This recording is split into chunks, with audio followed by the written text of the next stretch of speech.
నమస్కారం. ఈరోజు మరి ఆర్టీవీ ఛానల్లో మనం మాట్లాడుకుంటున్నాం.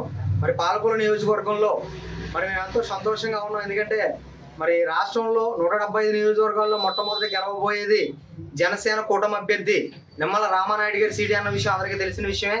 మరి మెజారిటీ పందాలు జరుగుతున్నాయి, అనేక పందాలు లక్షల్లో మరి ఎకరాల పొలాల్లో జరుగుతున్నాయి పందాలన్నీ కూడా. ఇకపోతే రామారెడ్డి గారి విషయం మనం ఆనందం సెలబ్రేట్ చేసుకోవడం ఒకటే లేదు. ఈ బ్యాలెట్ ఎలక్షన్ జరుగుతుంది, అలాగే ఇప్పుడు పోస్టల్ బ్యాలెట్ ఉద్యోగస్తులు అందరూ కూడా వన్ సైడ్గా జనసేన, టీడీపీ, బీజేపీ కూటమికి ఓట్లు వేయాలని ఉద్యోగస్తులు, నిరుద్యోగులు అందరూ డిసైడ్ అయిపోయిన విషయం అందరికీ తెలిసిన విషయం. మరొక సంతోషకరమైన విషయం ఏంటంటే రవి ప్రకాష్ గారు అందరికీ తెలిసిన విషయమే కదా. ఆ రవి ప్రకాష్ గారు మరి ఏదైనా స్టడీ చేస్తే, ఏదైనా సర్వే చేసినా, స్టడీ చేసినా చాలా ఆలోచించి కూలంకషంగా ఆయన స్టడీ చేస్తారన్న విషయం తెలుసు. ఆయన రిలీజ్ చేసినటువంటి స్టడీలో మరి 175 నియోజకవర్గాల్లో మరి ఏ పార్టీ ఏ విధంగా ఉండబోతుంది, ఏ పార్టీ ఏ విధమైనటువంటి సీట్లు కైవసం చేసుకోబోతుంది అనే విషయాన్ని రవి ప్రకాష్ గారు కూలంకషంగా స్టడీ చేసి మరి తేల్చి ఒక స్టడీని బయటపెట్టారు. అది చూస్తే కూటమికే జాక్పాట్ అనే విషయాన్ని మరి ఆయన తేల్చడం జరిగింది. అయితే ఆయన ఇచ్చిన సీట్లు అయితే మరి వైసీపీకి 63, టీడీపీకి 95, జేఎస్పీకి 13, బీజేపీకి 3, కాంగ్రెస్కి 1. మరి ఆయన ఈ విధంగా మరి సీట్లు ఇవ్వడం జరిగింది. అయితే ఆయన ఇచ్చినటువంటి స్టడీని మేము కొంతమేరకు మేము అంగీకరిస్తాం, కానీ పూర్తి స్థాయిలో మాకైతే 130 నుంచి 140 సీట్లు వస్తాయని ఖచ్చితంగా ఘంటాపదంగా మేము చెప్తాం. ఎందుకంటే మేము మా వరకు మేము కూడా సర్వే చేయడం జరుగుతుంది, 175 నియోజకవర్గాలు కూడా సర్వే చేయడం జరుగుతుంది. మరి నేను ఒక జిల్లా నాయకుడిగా ఈ జిల్లాలో ఉన్నటువంటి 15 నియోజకవర్గాలు కూడా కూటమి క్లీన్ స్వీప్ చేయబోతుందనే విషయాన్ని ఖచ్చితంగా చెప్తున్నాను. ఎందుకంటే ఒక్క సీటు కూడా రాకుండా వైసీపీ గల్లంతైపోయేటువంటి పరిస్థితి పశ్చిమ గోదావరి జిల్లాలో కనబడుతుంది. పశ్చిమ గోదావరి జిల్లాలో ఒక్కడు కూడా సీటు రాకుండా, బోనియే లేకుండా మరి వైసీపీ గల్లంతైపోద్ది. తూర్పు గోదావరి జిల్లాలో ఆల్మోస్ట్ అంతే పరిస్థితి. మిగతా నియోజకవర్గాల్లో అక్కడక్కడ పోల్చుకుంటే నాకు తెలిసి మా లెక్క ప్రకారం వాళ్ళకి వచ్చే సీట్లు 30, 25 లేదా 30 సీట్ల కంటే ఎక్కువ రావడం అసంభవం. కాబట్టి ఒక విధంగా రవి ప్రకాష్ గారు చెప్పినటువంటి సర్వే ప్రకారం వాళ్ళు 63 సీట్లు ఇచ్చారు. రవి ప్రకాష్ గారు ఇచ్చినటువంటి స్టడీ, ఆయన చేసినటువంటి కూలంకష స్టడీలో మన 63 సీట్లు ఇవ్వడం జరిగింది వైసీపీకి. అయితే మా ప్రభుత్వం కూటమి ప్రభుత్వం ఫామ్ అవుతుందని చెప్పాడు ఆయన. మరి ఖచ్చితంగా మరి జనసేనకి 13 వస్తుంది, టీడీపీకి 90 వస్తుంది అని చెప్పాడు. మ్యాజిక్ ఫిగర్ 89, 90 కాబట్టి ఖచ్చితంగా 90 అంటే టీడీపీ 90 సీట్లతో ఫామ్ అయిపోయింది. 13 సీట్లు మాయి, బీజేపీ 3 సీట్లు, అలాగే కాంగ్రెస్ ఎక్స్ట్రా ఇతరులుగా 1 సీటుగా చెప్పాడు ఆయన. అయితే దాన్ని కొంతమేరకు మేము అంగీకరించిన మా సీట్లే కూటమిలో 130 నుంచి 140 సీట్లు ఖచ్చితంగా వస్తాయనే విషయం మాకు తెలుసు. అలాగే వైసీపీకి 25 నుంచి 30 సీట్లు ఎట్టి పరిస్థితుల్లో దాటమనే విషయాన్ని కూడా ఖచ్చితంగా మీకు తెలియజేస్తున్నాను. కాబట్టి రవి ప్రకాష్ గారు థ్యాంక్ యూ వెరీ మచ్. అలాగే మరొక్కసారి మీరు కూలంకషంగా మరి మీరు చేస్తేనే చాలా చక్కగా చేస్తారు. అయితే మీరు కొన్ని నియోజకవర్గాలు బయట ఉన్నటువంటి కొన్ని మరి మూలాలు టచ్ చేయలేట్టు ఉన్నారు. కాబట్టి ఈ రోజు సాయంత్రం రేపటిలోపు మరింత మార్పు వచ్చి ఎలక్షన్ రోజు 12వ తారీఖు నైట్కి మరి వన్ సైడ్గా కూటమి ప్రభుత్వం స్థాపించబోతుంది. 140 సీట్లతో అధికారులు అత్యధిక మెజారిటీతో రాబోతుందనే విషయాన్ని మరి ఖచ్చితంగా ప్రతి ఒక్కరు కూడా తెలుసుకుంటారనే విషయాన్ని మరొకసారి ఘంటాపథంగా తెలియజేస్తున్నాను. జై జనసేన, జై భీమ్. గత 20 రోజుల నుంచి ఎలక్షన్ల వాతావరణం వేడిగా ప్రచారాలు జోరుగా సాగుతున్నాయి.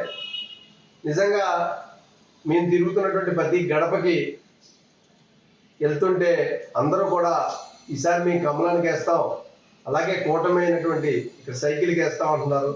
కొంతమంది ఆటోలోని బస్సులో ప్రయాణం చేసే వాళ్ళు కూడా మేము కార్లు వెళ్ళి వాళ్ళని అడుగుతుంటే మేము గ్లాస్కి వేస్తాం అంటున్నారు. అంటే వాళ్ళు ఎక్కడైతే ఉన్నారో వాళ్ళ అసెంబ్లీలో గ్లాస్ అభ్యర్థి ఉన్న చోటన గ్లాసు, ఇక్కడ సైకిల్, అక్కడ కమలం.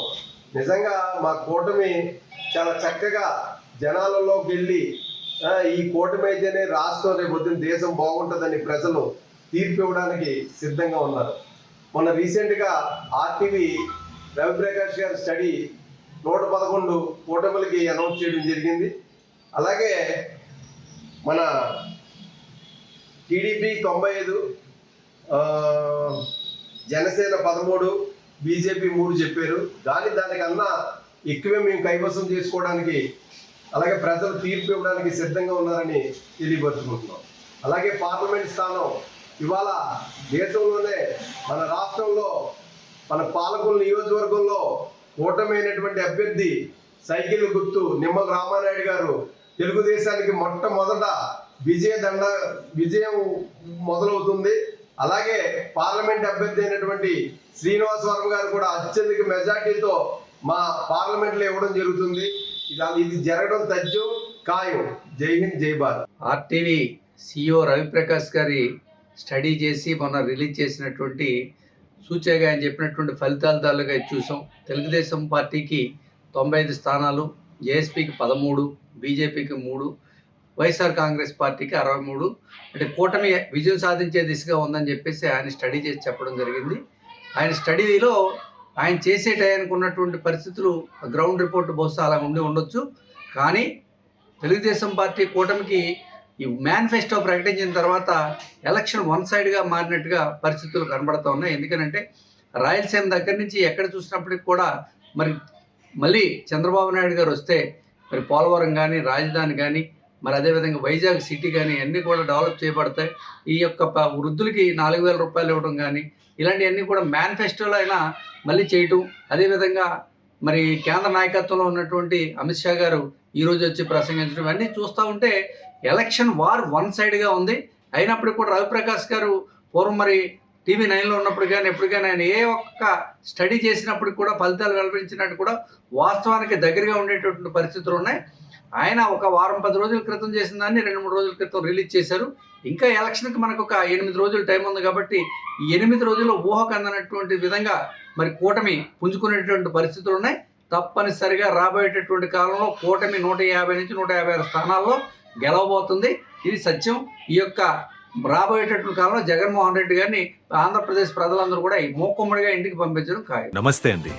ఇది వ్యాపారం గురించి కాదు, ఓటు గురించి. ఎన్నికల్లో ఓటు వేయడం మన హక్కు మాత్రమే కాదు, కర్తవ్యం. ఎంతో మంది మహా నేతలు శ్రమించి ప్రాణత్యాగం చేసి ఈ అవకాశాన్ని మనకిప్పించారు. అందరూ ఓటు వేద్దాం. ఎందుకంటే ఓటు హక్కు ఊరికే రాదు. నా ఓటు ఎవరికో తెలుసా?